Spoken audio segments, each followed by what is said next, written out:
네, 오늘은 제가 XYZ 세대, 가족 내 세대 갈등을 좀 극복할 수 있는 방법을 여러분과 함께 이야기를 나눠보려고 합니다. 그래서 아마도 지금 모두들 가정 내에서 그 코로나 상황으로서 항상 즐거운 것만은 아닐 것 같다라는 생각이 들어요. 뭐 같이 일하는 엄마 아빠도 있을 것 같고, 그리고 같이 공부하는 학생들도 있을 것 같고 동생들도 있을 것 같아서, 그래서 이 갈등이라는 주제를 좀 더 오늘은 깊이 있게 다뤄보고자 합니다. 네, 먼저 우리 자녀분들께 여쭤봤어요. 자녀분들께 갈등이라고 하면은 뭐가 떠오를까? 라고 여쭤봤더니 이렇게 표현을 해주셨답니다. 정말 힘들어. 뭔가 나를 도와줘? 어떡하지? 괴로워, 화나, 복잡해, 짜증나, 슬퍼. 더 심한 거는요, 여기 보시다시피 우울하고 무섭다라고 표현을 했습니다. 아마도 이게 가정 내에서도 실은 부모님과 또는 뭐 구성원들 간의 갈등이 있을 때도 학교 내에서도 문제이지만 이런 부분들의 느낌, 감정들을 한 번쯤은 경험을 했을 것 같습니다. 그래서 저희가 생각을 해봤습니다. 과연 우리 어머님들이 생각하는, 부모님들이 생각하는 것과 우리 자녀분들이 생각하는 건 어떻게 다를까? 아마도 여기 계신 학생 여러분들도 부모님은 항상 우리를 위해서, 나를 위해서 많이 걱정해 주시고 나를 이해해 주신다라고 생각을 하고 있을 것입니다. 한편으로는. 그렇지만 뭔가 부족하고 뭔가 미흡한 부분도 느끼고 나를 좀 더 알아줬으면, 이런 마음이 강할 겁니다. 부모님 역시 마찬가지 마음일 거거든요. 우리 자녀분들이 모두 다 잘 되기를 바라고 항상 우리 자녀가 최고이기를 바라고, 그렇지만 항상 마음에 안 들고, 그쵸? 우리 가장 많이 쓰는 단어들 있죠. 넌 도대체 왜 무슨 생각을 하고 있니? 그죠? 그리고 도대체 커서 뭐가 될래? 이런 이야기를, 비난 아닌 비난을 받을 때는 정말 커다란 상처로 다가오는 것 같습니다. 네, 그래서 여쭤봤습니다. 보통 우리가 가족 내에서 이런 갈등이 벌어졌을 때 가장 그 어떤 사이에서 갈등이 구성원 중에 가장 클까라고 봤을 때 이 갈등의 원인은 37.5%가 거의 세대 간의 갈등이라고 이야기를 합니다. 우리가 세대라고 하면은 어느 특정 시기에 그러한 문화적인, 가치적인 특성을 반영하는 하나의 그러한 시대적인 흐름이라고 이야기를 하고 있습니다. 그래서 그러한 세대 갈등이 많은 줄을 이루고 있고요. 그 가족 내 대화가 실은 어떻게 되고 있을까? 좀 전에 영상에서도 보았지만 실은 대부분은 우리가 거의 한 40%는 하루에 20분도 채 가족 내 대화가 없다라고 이야기를 하고 있습니다. 그래서 왜 그렇게 대화가 안 될까라고 원인을 봤더니요. 첫 번째는 이야기를 해도 들어줄 것 같지 않다라고 합니다. 그렇죠? 그리고 우리 가족들이 너무 다 바빠요. 심지어 마주칠 시간도 별로 없고, 그리고 또 때로는 나 혼자만의 시간을 보내고 싶어, 이런 생각도 강하고요.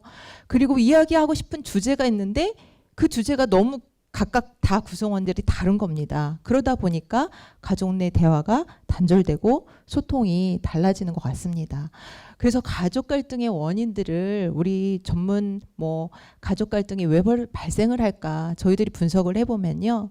이제는 가족 갈등이 우리 집안 내의 문제는 아닌 것 같습니다. 어찌 보면 이거는 우리 사회적인 문제이고 우리 사회적인 구조적인 문제인 것 같기도 하고요. 그래서 특히나 우리가 살아온 시대는, 특히 우리나라는 더 심하죠.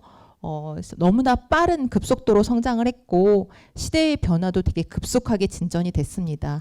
이런 부분들에 따라서 가치관도 서로 달리 형성이 됐고요. 그러다 보니까 그 가족 내에서 아빠, 엄마, 아들, 딸, 이러한 성 역할에 대한 양성평등의 개념이 있지만 아직까지는 그러한 개념에 생각하는 차이도 많이 다른 것 같고요. 그리고 또 한 가지는 우리 부모님 세대들은 훨씬 더 뭔가 경제 성장을 통해서 뭔가 내가 성공하고 출세하고 성장하고 이런 거에 훨씬 더 중점이 됐다면 요즘 그 젊은 우리 자녀 세대들은 어찌 보면은 그래도 예전보다는 조금은 집안 내에서 풍족하게 여유롭게 부모님들의 의존도가 높게 자라온 세대이기도 합니다. 그리고 또다시 또 한 가지는 우리 사회가 아직도 점점 정말 출산율도 낮고요. 고령화가 많이 되어가고 있잖아요. 그러니까 불안한 노후도 있을 거고 그러한 또 현재 경제 성장에 있어서는 바쁜 일상을 살다 보니 가족 간의 대화는 더욱 단절이 되는 것 같습니다. 그래서 이런 것들을 보았을 때 가족 간의 갈등은 정말 우리 집안의 문제가 아니라 우리 사회적인 문제고 우리 세대, 다음 세대 또는 전 세대에서 같이 고민해야 될 문제가 아닐까라는 생각을 해봅니다. 자, 그래서 생각하는 차이가 많이 다릅니다. 우리 부모 세대는 좀 전에도 말씀드렸듯이 되게 고성장 세대에서 살아왔고요. 경험하는 것도 달랐고 그러다 보니 어떻게 하면 우리가 이 경쟁사에서 살아남을까? 물론 지금도 마찬가지긴 하는데 그 생존이 더 주였고요. 그러다 보니까 출세와 공부를 해야지, 성공해야지 이런 강박관념 아닌 강박관념에서 출세를 위해서 많이 성공을 위해서 노력을 했던 세대인 거고요. 그러다 보니 과도한 책임감도 있었고 우리 엄마 아빠를 생각을 해보면은 좀 더 그러한 책임감과 어깨가 무거운 그런 세대였던 것 같습니다.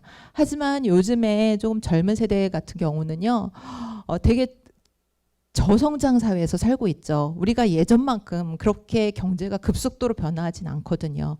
그러다 보니 그러면서도 사회는 또 빨리 변화되고 정보도 많고 그런 상황에서 우리들은 어찌 보면 우리 젊은 세대는 때로는 혼자서 외톨이가 되어가는 그런 세대인 것 같습니다.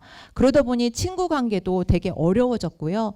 자기 관리하는 것도 어렵고 그리고 또한 거기에서 친구한테 내가 어떻게 인식이 될까 이런 부분들도 상당히 두려워하고 불안해하는 것 같습니다. 그러면서도 우리 또 개인들은 자기 존중감도 높고 뭔가 자율적으로 독립적으로 뭔가 하려는 마음이 큽니다. 제가 최근에 상담한 대학생 친구가 있었어요. 대학생 친구였는데 물어보니까 자기는 절친이 딱 2명 있다라고 이야기를 하더라고요. 근데 문제 최근에 상담했던 내용이 그 절친과 뭔가 트러블이 생겼다라는 겁니다. 근데 그 트러블이 생긴 게 예전 같았으면은 저희가 어렸을 때 같았으면은 다양한 친구들이 있기 때문에 한 친구하고 다소 소원하더라도 그냥 교우 관계가 원만하게 그냥 갈 수 있었던 건데 이 친구는 그 친구를 너무 믿었던 거예요. 어찌 보면은 친구 관계를 떠나서 상당히 집착이 강할 정도까지 가는 관계였는데 그 친구하고 어그러진 겁니다. 그러니까 정말 살고 싶지 않다.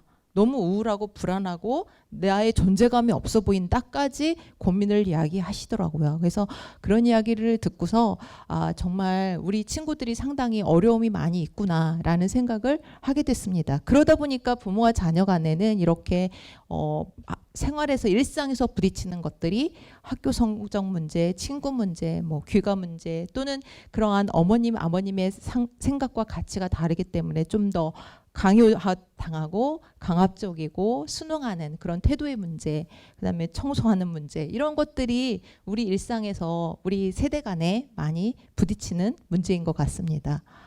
좀 전에도 나왔지만 지난해 BBC에서 선정된 단어 다들 알고 계시죠? 네, 꼰대라는 단어입니다. 원래는 이 꼰대라는 어원이 여기가 대구인데요. 대구에 꼰대기라는 단어에서 연유됐다라고 해요. 그런 그 꼰대기는 번데기의 사투리라고도 얘기를 합니다. 그러니까 나이 든 어르신들이 약간의 주름도 있고 그런 측면에서 늘 자신이 옳다고 생각하는 나이 많은 사람을 꼰대라고 이야기하죠. 그래서 이 기사가 나갔을 때요. 아이러니하게도 많은 댓글이 달렸는데요. 여기 보시면 결혼하고 난 후에 남편, 나의 시어머니 그리고 내가 기억할 수 있는 어린 시절에 우리 엄마가 그랬다. 그리고 우리 할아버지다. 휴대폰에 저장된 우리 아빠 이름을 꼰대로 바꿔야 되겠다. 이런 댓글들이 달렸다라고 해요. 특히나 요즘에는 뭐 어르신들을 틀딱이라고 또 은어로 사용한다고 해요. 그죠? 그 틀딱은 어찌 보면은 이 어르신이 이제 이가 부실해지고 이렇게 됐을 때 노후가 돼서 그러면 그 틀니에서 연유가 됐다라고 하더라고요. 근데 어찌 보면은 그게 약간 비하된 은어일 수도 있지만 그게 세대 간의 소통이 안 되고 그런 세대 간의 차이에서 비롯되는 단어일 수도 있을 것 같습니다. 그렇다면 가족 내 이 세대 간의 갈등의 원인은 과연 뭘까요? 좀 전에도 말씀드렸지만 우리는 우리 부모님 세대가 살아왔던 거, 경험했던 거 이런 것들은 지금 우리 젊은 세대가 살아오고 경험하고 하는 것들이 상당히 많은 차이가 있습니다. 그러다 보니 우리가 형성된 가치관에 있어서도 많은 차이를 보이는 게 어찌 보면은 이런 것들의 갈등이 벌어지는 가장 큰 요소인 것 같습니다. 그리고 또 한 가지는 자원의 차이도 있습니다. 자원이라고 하면은 우리가 여러 가지를 들 수 있는데요. 정보의 갭도 다르고요. 우리 부모님 세대들만 해도 원래는 우리는 아날로그 세대였습니다. 그죠? 아날로그 세대였다가 이게 디지털로 전환되는 세대에 살았는데 여기 계시는 청소년뿐만 아니라 특히나 Z세대, 요즘 세대들은 처음 태어날 때부터 디지털 네이티브라는 표현을 씁니다. 그러니까 우리가 어떤 분이 이렇게 말씀하시더라고요. 요즘 Z세대는 넘기면서 태어났다. 이게 뭘 의미하시는지 아시죠? 네, 그래서 이렇게 전자기기를 넘기면서 태어난 세대다. 그만큼 이 자원의 차이도 심각하고요. 그러다 보니 접하는 문화나 가치나 이런 자원이나 또는 권력에 대한 차이, 인식에 대한 차이도 심각합니다. 예전에 우리 부모님 세대들은 되게 수능적이고 순종적이고 그리고 반드시 지켜야 될 도리, 예의 이런 것들을 중시해서 어떻게 그럴 수가 있니? 부모님을 어떻게 거역할 수 있어? 얘기하면 바로 대답도 하고 이래야 되는 거잖아요. 근데 우리가 생각하기에는 나는 뭔가 나만의 개성이 있고 내가 자유롭게 활동할 수 있고 나의 생각은 어느 정도 자율성이 보장되고 이러기를 원하는 세대잖아요. 그러다 보니까 이런 부분에서 갈등이 많이 야기가 되는 것 같습니다. 자, 요즘의 가족은 다시 이런 일상을 보여지고 있죠. 자, 예전에는 우리 가정이 그냥 하나의 혈연 관계로, 일차적인 관계로 아주 단단한 유대 관계로 이어진 게 우리 가족의 개념이었습니다. 근데 지금은 코로나 상황으로 인해서요.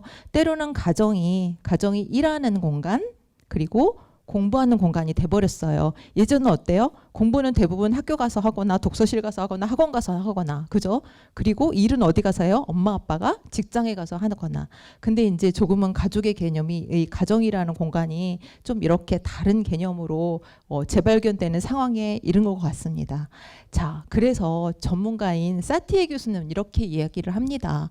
우리가 가족 간의 의사소통은 과연 어떻게 해야 되느냐? 라고 이야기를 했습니다. 그랬을 때 5가지 유형으로 구분이 된다고 해요. 이렇게 일치형, 무시형, 비난형, 초이성형, 혼란형 5가지로 구분을 하는데 우리가 이 중에서 가족 간의 원활한 의사소통이 되려면 일치형이어야 된다. 그 일치형의 의미는요. 이 상황과 가족 내 상황과 자신과 타인이 일치가 되어야 된다라는 거예요. 부모님들 이렇게 생각하는 경우 있어요. 우리 가정이 때로는 항상 평탄할 수만 없잖아요. 경제적으로 힘드는데 우리 아이한테 알리고 싶지 않아요. 근데 우리 여기 계신 청소년 여러분 어때요? 우리 엄마 아빠가 힘들면 어때요? 또 마음이 아프잖아요. 예, 진솔하지 못하다라는 거예요. 그게 어찌 보면은 약간 무시형에 속할 수도 있다라는 거죠. 그래서 때로는 이러한 우리 가족의 상황과 그리고 엄마든 부모님, 아빠든 그리고 자녀의 입장에서든 뭔가 타인과 자신을 같이 배려하는 그러한 진솔하고 솔직한 의사소통이 이루어져야 된다라고 이야기를 합니다. 그래서 이런 부분들이 조금 향후에 고려돼야 되지 않을까라는 생각을 하고요.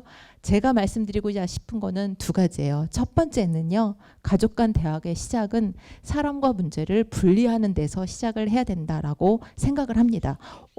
이게 무슨 이야기죠? 이렇게 생각을 하시는 분이 계실 거예요. 사람과 문제를 분리한다라는 거는요. 이런 거예요. 대부분의 갈등 상황이 있을 때 부모와 자녀 간의 갈등 상황이 있을 때요. 엄마들을 특히 부모님들은 이렇게 생각을 해요. 먼저 뭐부터 낸다? 네. 화부터 낸다. 그렇죠. 네. 그거는 전형적으로 문제와 사람이 분리되지 않은 겁니다. 그래서 아까 자녀와 부모님이 부딪히는 여러 가지 문제들이 있었죠. 청소 문제도 될 수 있고 예를 들면 뭐 사소한 학원을 갈래 뭐 아니면 성적은 왜 이 모양이니 뭐 왜 게임은 하니 이런 여러 가지 갈등적인 요소가 있을 때 일단은 그 문제와 그거를 바라보는 사람 그 구성원의 시각이 감정이 분리돼야 된다라는 거예요. 그러면 이거를 좀 더 객관화해서 바라볼 수 있고 대화가 시작될 수 있습니다. 그런데 그렇지 않죠. 보통 부모님들은 화부터 먼저 내고 너는 왜 그러니? 부터 시작을 하죠. 그러면 이거는 하나의 그냥 부모님의 잔소리로 우리 자녀들에게 다가갈 수밖에 없어요. 그런 경험 많이 했을 것 같아요. 그래서 중요한 거는 이렇게 대화를 할 때 사람과 문제를 분리하라는 게 제가 꼭 드리고 싶은 말씀이고요. 그럼 어떻게 하면 이런 감정을 좀 빼고 문제에 집중해서 대화를 시작할 수 있을까라고 했을 때 가장 중요한 거는 일단 감정을 조금 조절을 하는 겁니다. 여기에 보시면 go to the balcony 이렇게 써 있죠. 네. go to the balcony의 의미는 이런 거겠죠. 네, 내가 화가 났어요. 그럼 어떻게 해요? 분노가 치솟아요. 그럴 때 뭔가 한숨을 돌리고 잠시 멈춤을 하라는 이야기입니다. 그러면 훨씬 더 감정을 제어할 수 있고요. 때로는 운동이나 가벼운 산책을 해서 스트레스를 해소할 수도 있고 아니면 화나기 전에 한 번쯤은 다시 한번 생각을 해봤으면 좋겠습니다. 내가 도대체 왜 화가 났을까? 그리고 자신을 거울 앞에서 한번 들여다보면은 훨씬 더 뭔가 객관적으로 바라볼 수 있다라는 거죠. 그러면 감정이 조절되고 그렇게 되면 사람과 문제가 분리되고 내가 정말 개선돼야 될 문제가 뭔지 자녀가 개선돼야 될 문제가 뭔지가 조금 보인다라는 거죠. 자, 요즘 가족에 대한 세대 인식 차이가 많이 변화되고 있어요. 어찌 보면 어른 세대들은 경제적인 책임의식이 상당히 마음이 무거웠고 그러다 보니 가족이 형식화, 도구화가 된 것 같다는 생각이 들고요.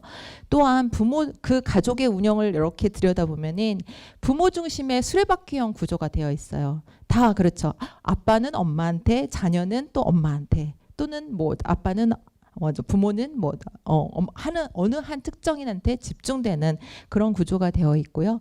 예전에는 공동체라는 의식이 상당히 강했습니다. 그렇지만 요즘 자녀 세대는 그렇지 않은 게 많이 있죠. 뭔가 개인을 존중받고 싶고 나의 자존심도 존중받고 싶고 정서적인 지지도 받고 싶고 이런 마음 한구석에는 속마음에는 그런 것들이 쌓여져 있습니다. 그리고 우리의 욕구도 다양하고 내가 하고 싶은 것도 되게 많아요. 그렇죠?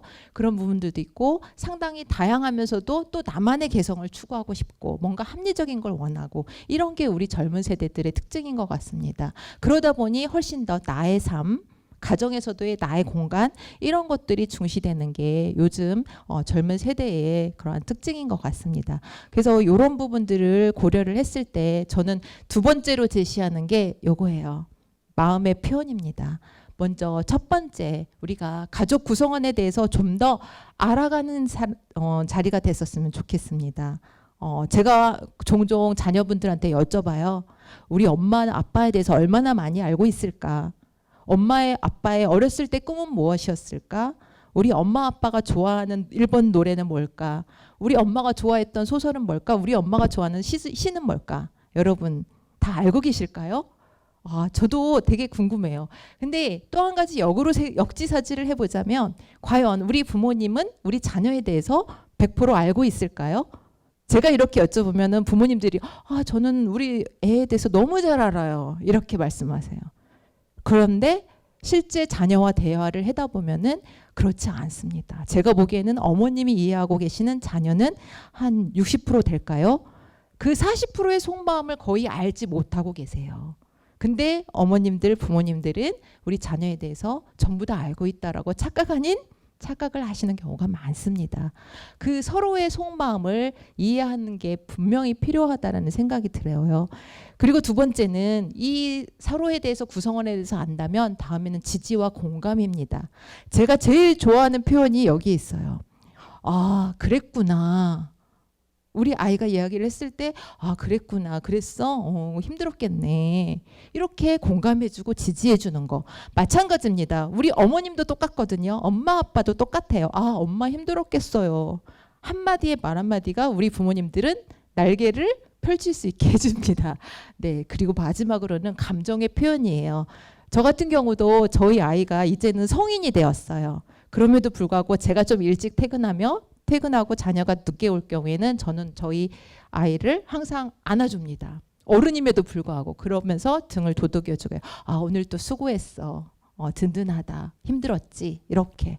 근데 특히 남학생들 그리고 우리 아버지들 어때요? 마음의 표현 잘 안 하시죠? 근데 우리는 알고 있으나 이렇게 표현하는 거 되게 중요합니다. 그리고 항상 감사와 고마움을 표현했으면 좋겠다라는 겁니다. 자, 그래서 마지막으로 제가 정리를 해드리자면요.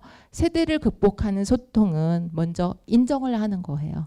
차이가 다르다라는 걸. 예, 우리 부모님 세대와 우리 청년 세대는 다릅니다. 그죠? 분명히 다른 시대에서 살아왔고 경험했고 생각하는 것도 다르다라는 거를 인정해 주는 게 1번이고요.